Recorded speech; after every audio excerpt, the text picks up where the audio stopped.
Open the top cover. Allow the machine to cool for 10 minutes. Remove the drum and toner assembly and place it on scrap paper. Be careful not to touch the surface of the roller.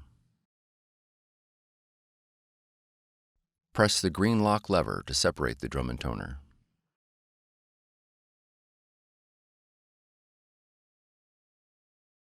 Remove the replacement toner from the packaging. Remove the orange protective guard.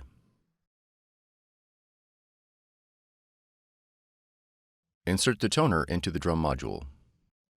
Listen for the lever to click.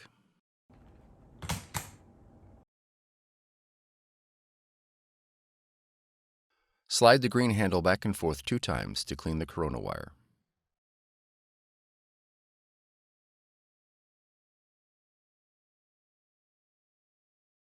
Reinstall the drum and toner unit into the machine. Close the top cover.